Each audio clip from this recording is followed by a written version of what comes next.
Hello friends, मेरे स्पामिस्ट्री and astrology video channel पे आपका स्वागत है। तो आज हम एनालिसिस करेंगे सैंड का और चेक करेंगे इसमें क्या-क्या नई चीजें हमें सीखने के लिए मिलती हैं। तो एज यूजुअल शुरू करूंगा फिंगर्स के एनालिसिस से।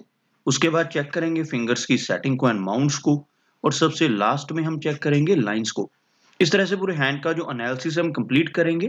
तो चलिए मैं शुरू करने जा रहा हूँ, साथ साथ ड्रॉ करता जाऊंगा आपके लिए ताकि आपको समझने में कोई दिक्कत ना हो। दोस्तों, वीडियो शुरू करने से पहले आपको बताना चाहूँगा, यह जो नंबर आपको आपकी स्क्रीन के ऊपर नज़र आ रहा है, यह मेरा व्हाट्सएप नंबर है। अगर आप भी अपने हाथ की वीडियो बनवाना चाहते हैं या फ़ोन कंसल्टेशन लेना चाहते हैं, तो उस व्हाट्सएप नंबर पर मैसेज सेंड कर सकते हैं। तो यहाँ पर आप देख सकते हैं इनकी जो हथेली है, कुछ इस तरह से एक स्क्वायरिश शेप में नज़र आ रही है, जो इंडिकेट करती है एक हार्ड वर्किंग टाइप की नेचर को। और अगर इनकी फिंगर्स को चेक किया जाए तो यहाँ पर आप देख सकते हैं फिंगर्स काफ़ी थिक हैं, जो काफ़ी अच्छी एनर्जी एंड स्टैमिना को रिप्रेजेंट करती हैं। यहाँ से आप चेक कर सकते हैं फिंगर्स की थिकनेस को, काफ़ी अच्छी एनर्जी इनके भीतर रहने वाली है। साथ ही साथ फिंगर्स के ऊपर आपको काफ़ी सारी ऐसी सीधी खड़ी रेखाएं नजर आ रही होंगी। ऐसी रेखाओं का होना बहुत ही पॉजिटिव माना जाता है। ऐसे नेटिव जिनकी सभी फिंगर्स पर ऐसी रेखाएं हों, बहुत ही मिलनसार स्वभाव के होते हैं, दूसरों के साथ बहुत अच्छे से पेश आने वाली नेचर इनकी रहती है। फिंगर्स की लंबाई अगर हम बात करें तो काफी अच्छी लेंथ में है फिंगर्स। शनि फिंगर बिल्कुल स्ट्रेट नजर आ रही है। शनि फिंगर का अच्छी लेंथ में होना, बिल्कुल स्ट्रेट होना इंडिकेट करता है कि नेटिव काफी हार्ड वर्किंग होगा, डिसिप्लिन्ड होगा और अपनी इन्हीं क्वालिटीज की वजह से लाइफ में काफी अच्छी तरक्की कर पाने में भी कामयाब रहेगा। बृहस्पति यानी गुरु फिंगर का हल्का सा झुकाव हमें शनि फिंगर की तरफ होता हुआ नजर आ रहा है, जिसकी वजह से नेटिव के भीतर थोड़ी वैराग्य की भावना यानी आइसोलेशन की फीलिंग रह सकती है। स्पिरिचुअलिटी का लेवल काफी अच्छा होता है और ओवरऑल अगर देखा जाए तो गुरु फिंगर की लंबाई काफी अच्छी है, जिसकी वजह से एक बहुत ही नॉलेजेबल पर्सनैलिटी इनकी रहने वाली है। और साथ ही साथ काफी अच्छी स्ट्रॉन्ग लीडरशिप क्वालिटीज भी ऐसे नेटिव के भीतर रहती हैं। अगर हम बात करें इनकी सूर्य फिंगर की, काफी अच्छी लेंथ में बिल्कुल स्ट्रेट सूर्य फिंगर एक बहुत ही अच्छा सोशल सर्कल ऐसे व्यक्ति को देती है। और साथ ही साथ यह फिंगर जब अच्छी लंबाई में हो तो नेटिव के भीतर काफी अच्छी आर्टिस्टिक और क्रिएटिव क्वालिटीज भी रहती हैं। चेक करते हैं इनकी मरकरी फिंगर को। आप यहाँ पर देख सकते हैं मरकरी फिंगर की लेंथ काफी अच्छी है, जिसकी वजह से कम्युनिकेशन स्किल्स काफी अच्छे रहने वाले हैं, लेकिन यह फिंगर थोड़ी सी लो सेट नजर आ रही है। अगर मैं यहाँ पर एक लाइन ड्रॉ करता हूं तो उससे आपको नजर आएगा कि ये जो फिंगर है बाकी की फिंगर्स के मुकाबले हल्का सा नीचे की तरफ सेट है, यानी कि मरकरी माउंट हल्का सा लो सेट है, जिसकी वजह से थोड़ी शाई नेचर रहने की संभावनाएं बढ़ जाती हैं। लेकिन ओवरऑल कोई भी दिक्कत इनकी मरकरी फिंगर के जरिए कम्युनिकेशन स्किल्स में होती हुई नजर नहीं आ रही। फिंगर्स के बीच में गैप्स नहीं है। आप देख सकते हैं लोअर फैलेंजेस बिल्कुल आपस में सटे हुए हैं, बिल्कुल भी गैप यहाँ पर नजर नहीं आ रहे, जिसकी वजह से नेटिव बहुत ही अच्छा स्वभाव का होता है और साथ ही साथ काफी अच्छी मनी मैनेजमेंट ऐसे व्यक्ति की रहती है। और धन को किस तरह से खर्च करना है, किस तरह से इन्वेस्ट करना है, इस चीज को ऐसे नेटिव भली भांति जानते हैं और इसी वजह से लाइफ में काफी कामयाब भी हो जाते हैं। चलिए आगे बढ़ते हैं और चेक करते हैं इनके सभी माउंट्स को। उसके बाद हम चेक करेंगे इनकी सभी रेखाओं को भी। तो अगर हम बृहस्पति माउंट की बात करें तो काफी अच्छी स्पेस इनके गुरु यानी बृहस्पति माउंट को मिल पा रही है। यह जो एरिया होता है गुरु माउंट का एरिया होता है। अगर यह माउंट उभरा हुआ हो और अच्छी स्पेस यहाँ पर मिल रही हो तो ऐसे नेटिव की नॉलेज बहुत अच्छी होती है। स्पिरिचुअलिटी के लेवल में भी ऐसे व्यक्ति काफी आगे रहते हैं और काफी नॉलेजेबल होते हैं। यहाँ पर आपको एक रेखा नीचे से ऊपर की तरफ चलती हुई नजर आएगी। इस तरह की रेखा को हम प्रोग्रेस लाइन का नाम देते हैं। ऐसी रेखा अगर स्ट्रांगली यहाँ पर बन रही हो तो ऐसे नेटिव लाइफ में काफी अच्छी तरक्की कर पाने में कामयाब रहते हैं। शनि माउंट की बात की जाए तो यहाँ पर शनि माउंट हल्का सा फ्लैट होता हुआ नजर आ रहा है। हार्डवर्किंग नेचर या दूसरे शब्दों में कहें काफी हार्डवर्क इनको लाइफ में करना पड़ेगा, लेकिन एक अच्छी शनि रेखा इनके हाथ में मौजूद है। यहाँ से चलने वाली यह रेखा जो नीचे से ऊपर की तरफ बढ़ती है, यह कुछ इस तरह से आगे बढ़ रही है, लेकिन बीच में आकर थोड़ा सा गैप भी इंडिकेट कर रही है। शनि रेखा में गैप्स का होना इंडिकेट करता है कि नेटिव को लाइफ में अप्स एंड डाउन्स का सामना कई बार करना पड़ेगा। अगर यह रेखा बिल्कुल स्मूथ चले, जैसे नीचे से शुरू हो यहाँ से और बिल्कुल सीधा यहाँ तक पहुंच जाए, तब ऐसे व्यक्ति की लाइफ स्मूथ रहती है, बिल्कुल अप्स एंड डाउन्स नहीं रहते। लेकिन गैप्स होने की वजह से, इस तरह के ब्रेक्स होने की वजह से काफी अप्स एंड डाउन्स आते हैं लाइफ में। लेकिन अच्छी बात क्या है कि यह रेखा कंप्लीटली शनि पर्वत के ऊपर भी नजर आ रही है, जिस वजह से ऐसे नेटिव की ओल्ड एज भी अच्छी रहती है। बात करते हैं इनके सूर्य माउंट की। तो यहाँ पर आप देख सकते हैं शनि माउंट की भांति सूर्य माउंट बिल्कुल फ्लैट नजर आ रहा है। यह जो एरिया है सूर्य माउंट का है। इस माउंट के ऊपर काफी सारी खड़ी रेखाएं हैं। आप देखेंगे इस तरह की बहुत सारी रेखाएं आपको थोड़ी वेवी नजर आएंगी। ज्यादा रेखाएं यहाँ पर होना नेटिव को मल्टीटास्किंग बना देता है। ऐसे व्यक्ति किसी एक चीज के ऊपर फोकस नहीं कर पाते, फोकस की थोड़ी कमी रहती है और काफी चीजें अपनी लाइफ में सीख लेते हैं। काफी सारी चीजों के ऊपर ध्यान होने की वजह से, फोकस की कमी होने की वजह से कई बार नेम एंड फेम मिलने में कमी रह जाती है। लेकिन एक अच्छी रेखा यहाँ पर हमें नजर आ रही है, जिसको हम पूर्व पुण्य रेखा भी कहते हैं, जो इस एरिया से चल रही है और यह सूर्य पर्वत तक पहुंच रही है।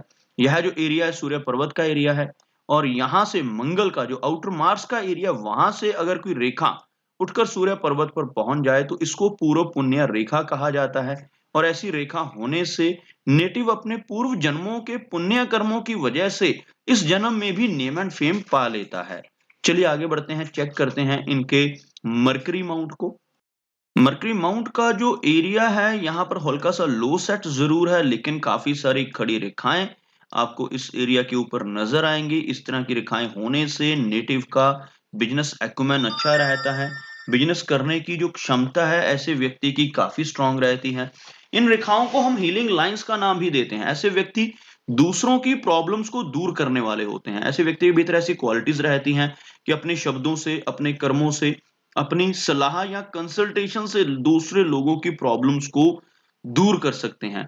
तो ऐसी खूबियां इनके भीतर रहती हैं। तो ये रेखाएं, यहाँ पर खड़ी रेखाएं होना मरकरी माउंट के ऊपर बहुत ही अच्छा माना जाता है। चलिए आगे चेक करते हैं इनकी मेजर लाइंस को। तो आप यहाँ पर देख सकते हैं यह इनकी हार्ट लाइन है। यहाँ पर एक ब्रांच बाहर की तरफ निकलकर एक विष्णु सिंबल की फॉर्मेशन कर रही है। इस तरह का चिन्ह अगर हथेली पर बन रहा हो तो इसको काफी पॉजिटिव माना जाता है और इस तरह का चिन्ह होने से नेटिव लाइफ में काफी अच्छी तरक्की कर पाता है।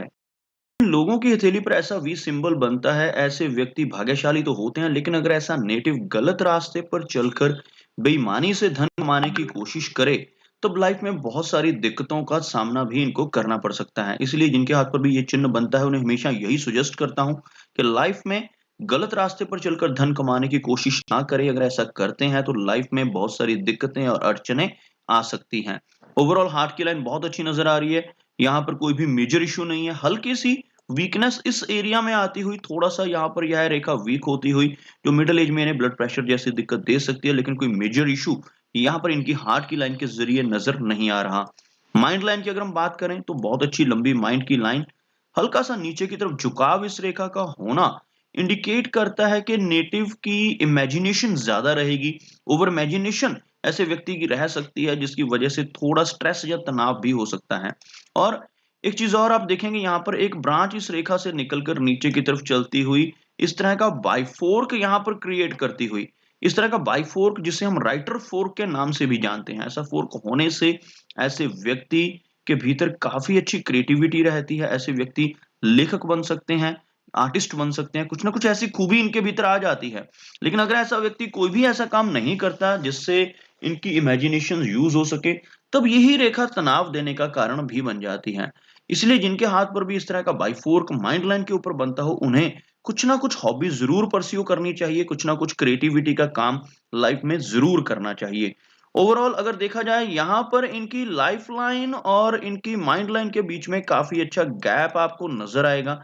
इस तरह का गैप नेटिव को इंडिपेंडेंट बनाता है। ऐसे व्यक्ति थोड़े जिद्दी स्वभाव के भी हो सकते हैं, लेकिन रिस्पॉन्सिबिलिटीज लेने वाले होते हैं, काफी इंडिपेंडेंट होते हैं और अपनी मनमर्जी के मालिक होते हैं।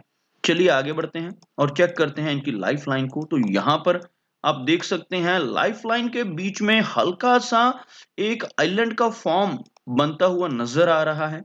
कुछ इस तरह की इनकी लाइफ लाइन जो यहां से आपको दोबारा से आगे बढ़ती नजर आएगी। तो यह जो एरिया रहेगा लगभग 30s की एज रहेगी, जिसमें थोड़ी दिक्कतें हेल्थ रिलेटेड और फैमिली से रिलेटेड प्रॉब्लम्स का सामना इनको करना पड़ सकता है।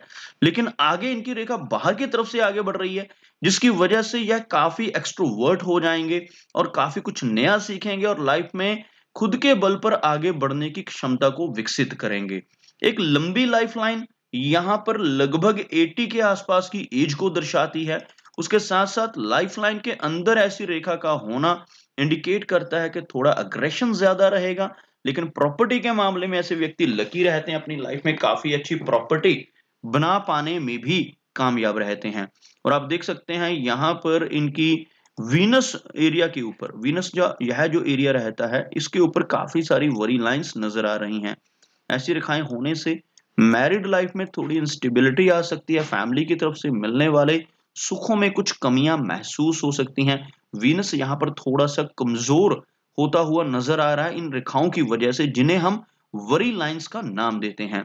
और अगर हम बात करें इनके चंद्र पर्वत की, तो यहाँ पर आपको लंबी रेखाएँ ऊपर की तरफ जाती हुई नज़र आएँगी। ऐसी रेखाएँ लंबी दूरी की यात्राओं को दर्शाती हैं। ऐसे नेटिव फॉरेन ट्रैवल्स करते हैं, विदेश यात्राएँ रहती हैं और लाइफ़ में कई बार इन्हें लंबी दूरी की यात्राएँ करने का मौका इन रेखाओं की वजह से मिलता है। और अगर आप यहाँ पर देखेंगे, आपको बहुत सारी बारीक रेखाएँ, इस तरह की आड़ी रेखाएँ नज़र आ रही होंगी। इन्हें हम राहु रेखाओं के नाम से जानते हैं। ऐसी रेखाएँ हथेली के मध्य में अगर मौजूद हों, तो यह समय-समय पर नेटिव को कुछ न कुछ स्ट्रेस देती रहती हैं और ख़ास तौर पर जब शुक्र पर्वत के ऊपर भी रेखाएँ हों, तो फैमिली की तरफ से मिलने वाली चिंताओं की वजह से नेटिव को स्ट्रेस का सामना करना पड़ सकता है। तो दोस्तों, ये कुछ एनालिसिस थे इनके हैंड के बारे में और मेरी कोशिश यही रहती है कि सभी रेखाओं के बारे में एक ही वीडियो में बता पाऊँ, लेकिन फिर भी कोई ना कोई चिन्ह या सवाल रह जाता है, तो इनसे रिक्वेस्ट है कि अगर इनका कोई क्वेश्चन पेंडिंग है, तो मुझे व्हाट्सएप पे मैसेज करें। मेरा वीडियो वॉच करने के लिए आपका बहुत-बहुत धन्यवाद।